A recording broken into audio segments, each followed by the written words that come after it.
Aquel día salió Jesús de casa y se sentó junto al mar. Y acudió a él tanta gente que tuvo que subirse a una barca. Se sentó y toda la gente se quedó de pie en la orilla.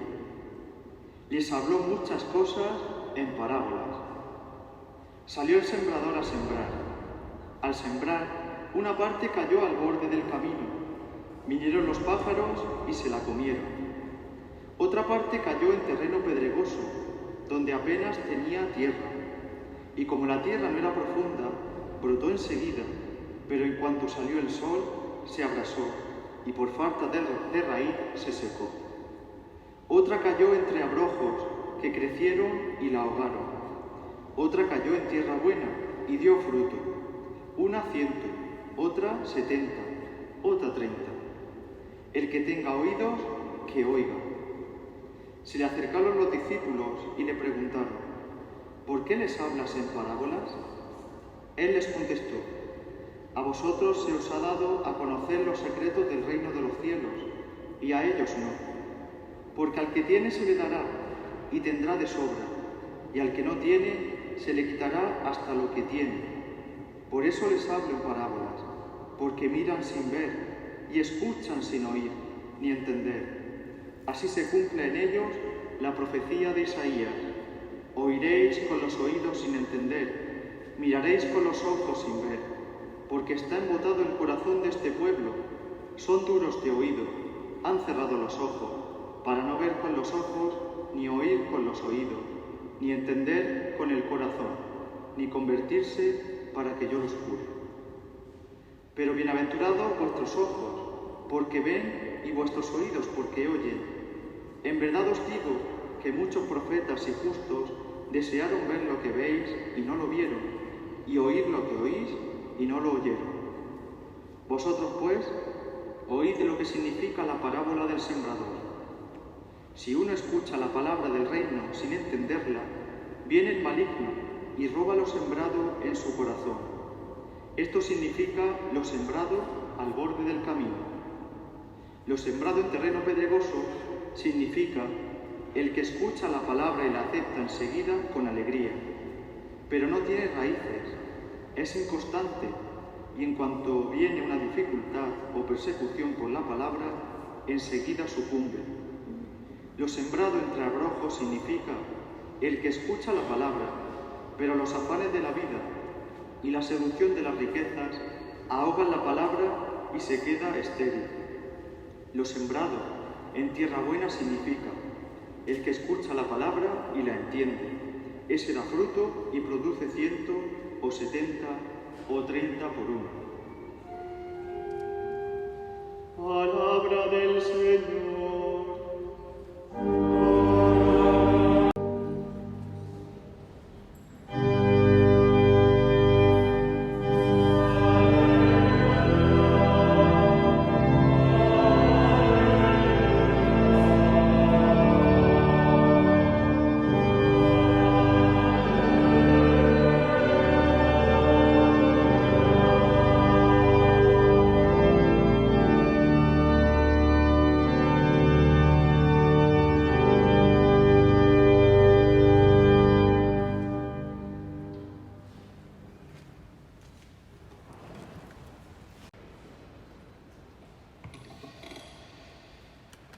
La semilla cayó en tierra buena y dio fruto. Esta ha sido la antífona con la que hemos proclamado hoy en este domingo 15º el Salmo responsorial. Recordarán como el domingo pasado nos decía el Señor que te doy gracias, Señor, Padre de cielo y tierra, porque has escondido estas cosas a los sabios y entendidos y se las has revelado a los sencillos. Hoy Jesús se nos muestra como el maestro que nos enseña, cuyo contenido es el mismo. El Papa Emérito Benedicto XVI decía que este Evangelio y esta forma de anunciar el reino de Jesucristo recuerda su propia persona, su propia humanidad, en la que se manifiesta como Dios, pero a la vez se esconde en esa humanidad que tantas veces puede escandalizar a algunos. Es decir, y a la vez mostrar mucho más de lo que se dice para que la libertad del ser humano tenga que situarse ante esa manifestación. Hoy el Evangelio de Mateo, después de haberse proclamado en los domingos anteriores el Sermón de la Montaña, el discurso de la montaña, el primer gran discurso del Evangelio de Mateo, después de haber escuchado el discurso de la misión, ahora durante 3 domingos nos va a ocupar pues esta forma con la que Jesús quiere hacer muy comprensible, muy cercano, muy nítido el mensaje del reino de Dios, su predicación a través de las parábolas, como lenguaje privilegiado para acercarse al hombre. Es verdad que le han preguntado los discípulos en el Evangelio, ¿por qué nos hablas en parábolas? Y él distingue entre los que ya se han adherido a él, los discípulos, ojalá también nosotros, a los que le abre de par en par su corazón. Estamos en el año diocesano del Sagrado Corazón de Jesús. Yo a vosotros os he dado a conocer los grandes misterios de quién soy, pero a los demás tengo que hablarles en parábolas porque tengo que educarlos para llevarlos hasta la verdad. Pues hoy Jesús nos habla con una parábola que todos hemos conocido y hemos oído muchas veces en nuestra vida, la parábola del sembrador. Ha sido preparada por la primera lectura. El profeta Isaías habla del poder de la palabra de Dios. Esa palabra de Dios que ya la encontramos en el primer relato del Génesis, en el primer capítulo. Dios habla, pronuncia su palabra y se produce todo aquello que la palabra de Dios dice. La palabra de Dios es viva y eficaz, como espada de doble filo. Y dijo Dios, y así se hace. Háganse las montañas, hágase la luz. La palabra de Dios siempre produce lo que dice. Es viva y eficaz. Por eso el profeta Isaías en la primera lectura ha comparado esta palabra de Dios como la lluvia que cae del cielo, que empapa la tierra y después de hacerla germinar y de dar fruto, de nuevo vuelve hasta él. Siempre la palabra de Dios, porque es de Dios, es palabra que da fruto. El problema no es de quien siembra ni del sembrador. Por eso esta primera lectura del profeta Isaías con esta preciosísima comparación de la lluvia que cae del cielo y empapa la tierra y la hace germinar, nos ha llevado hasta el Evangelio. El sembrador es siempre la historia de amor entre un buen labrador, una tierra y una semilla. Es la historia de amor entre Dios, la fe y su palabra y la libertad del hombre.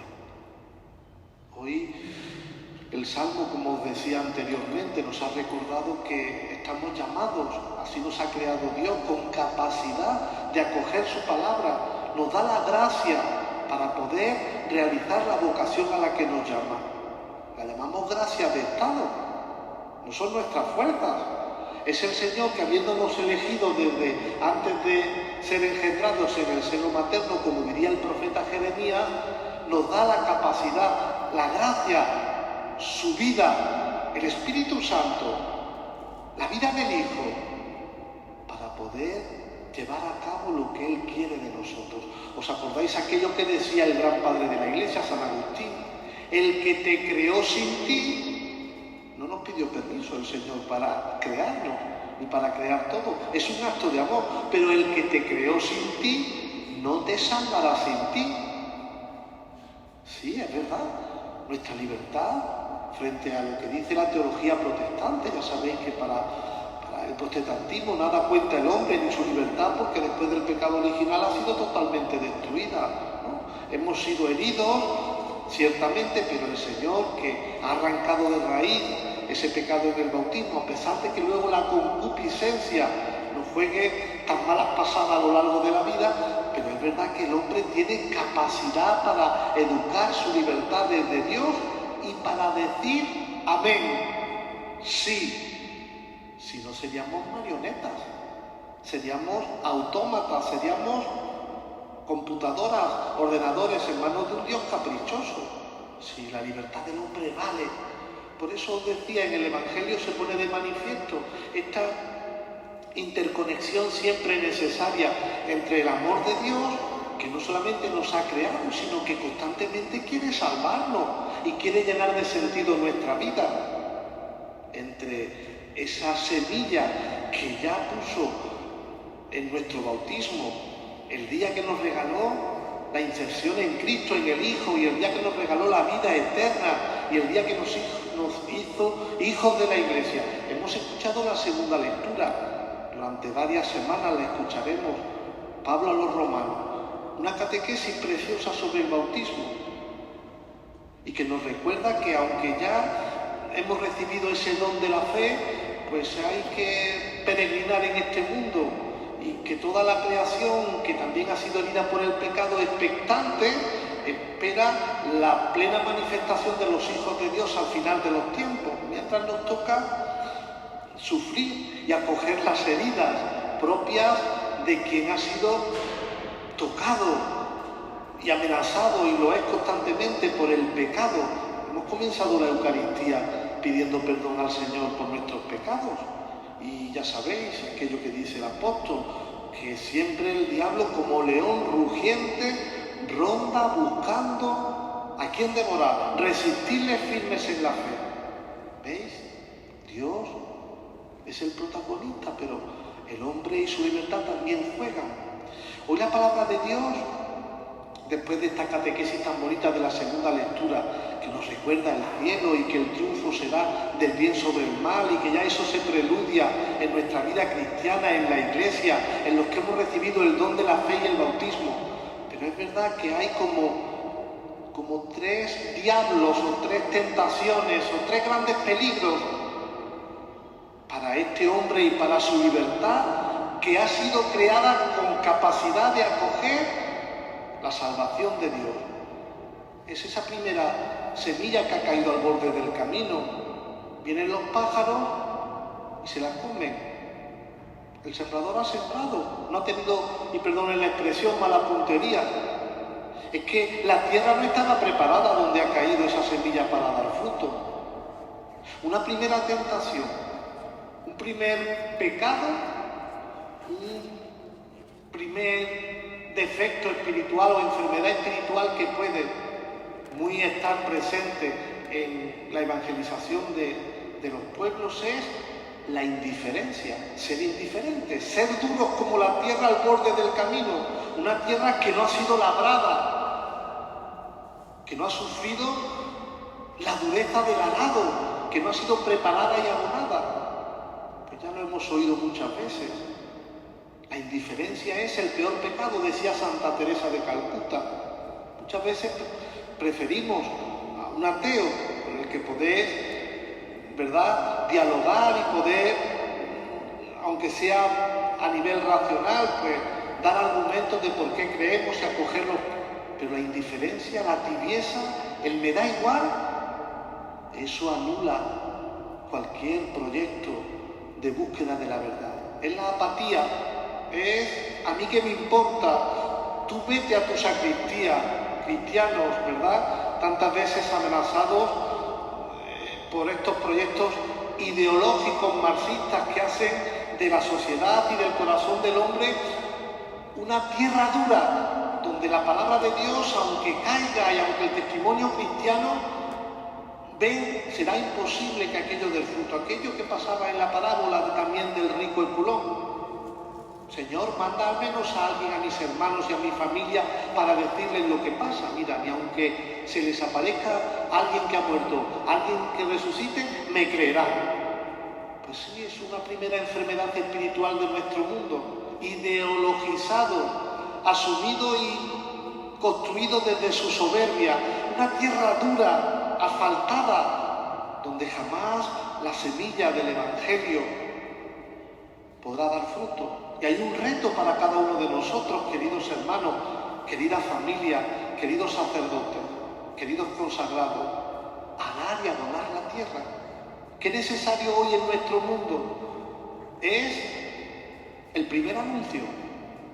También decía el Papa emérito Benedicto XVI, y lo ha repetido muchas veces el Papa Francisco, que no podemos dar nada por supuesto hoy día en la evangelización, que tenemos que iniciar con las vocales, con el alfabeto de lo que significa ser cristiano.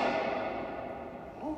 Ya no estamos en una sociedad tradicionalmente cristiana, sino en una sociedad secularizada, donde tú y yo hemos primero de formarnos en la fe. Qué importante es la formación en este tiempo de la Iglesia para los que creemos y vivimos la fe. Y luego poder llevarla a quienes nos rodean, sabiendo que hay que empezar con ese primer, intentando llevar a las personas al primer encuentro con Jesucristo, el primer anuncio. ¿Cuántos movimientos en la Iglesia? Por ejemplo, cursillos de cristiandad, comunidades neocatecumenales y otros muchos que hoy están naciendo y floreciendo en la Iglesia Universal, ponen el énfasis en esto. Si es necesario, el primer anuncio, el encuentro primero con Cristo, y luego ya el Señor, por medio del Espíritu Santo, por medio de la Iglesia, buena pedagoga, madre, irá dando forma.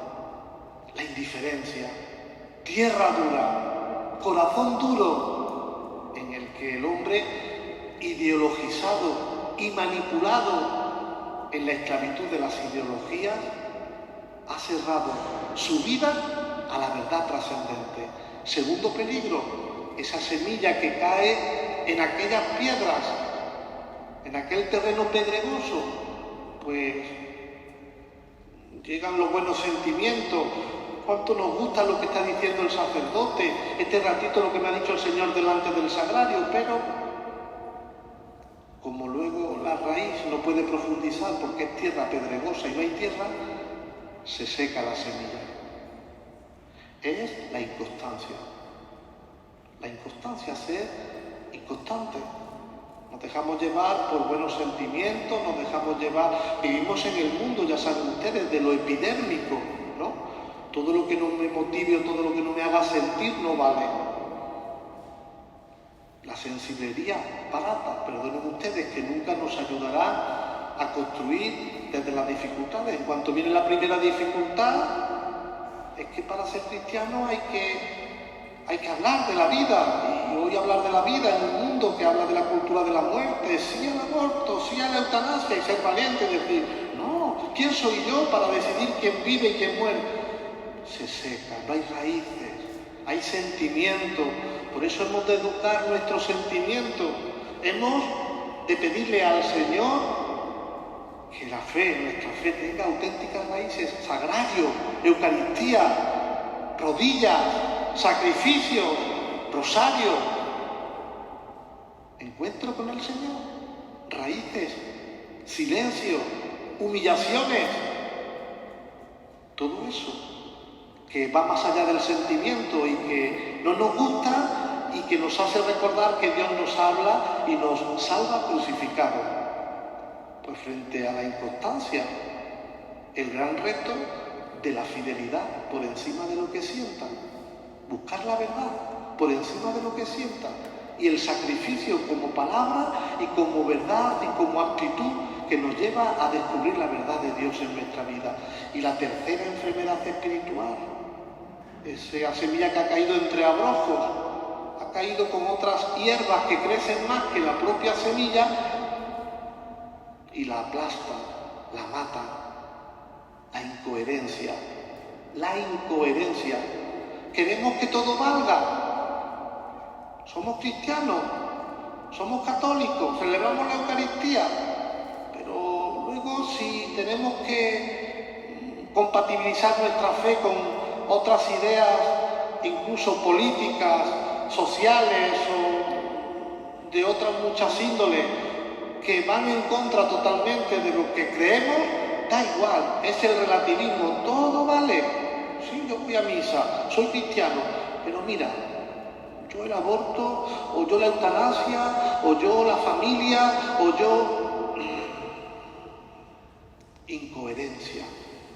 La fe nos da unidad íntegra, necesidad de la formación, porque si no vendrán otras malas hierbas y ahogarán la verdad de esta semilla que Dios ha creado y ha sembrado en nuestro corazón. Ojalá seamos como esa cuarta tierra, bien abonada, bien arada. Imaginaos cómo sufre la tierra cuando se le mete el arado, que tiene que romperla y hay que abonarla, y el buen labrador tiene que estar pendiente si salen malas hierbas para arrancarlas. Hemos de estar pendientes si nuestra fe es importante, si lo que recibimos de Dios es importante. No podemos compaginarlo todo, ni podemos vivirlo todo. Son caminos estrechos los que el Señor nos propone para salvarnos. Queridos hermanos, vamos a continuar la Eucaristía. María, la Virgen, es el mejor modelo de tierra buena donde la buena semilla da fruto. Ella es creyente, no es indiferente. Ella es constante, incluso al pie de la cruz, cuando nada ni nadie entiende qué está ocurriendo y cuando todo parece que se dirige hacia el fracaso porque no tiene el rostro de hombre. Y ella es coherente con el sí. Aquí estoy para hacer tu voluntad. Pues queridos hermanos, que la Virgen, recordando nuestro bautismo, segunda lectura, y recordando que Dios es esa buena lluvia que a través del Espíritu Santo quiere seguir sembrando verdad y sentido, esperanza, cielo en nuestra vida, sea para nosotros el espejo nítido donde aprendamos a descubrir que solo en Dios, nuestro corazón encontrará la verdadera paz. Amén.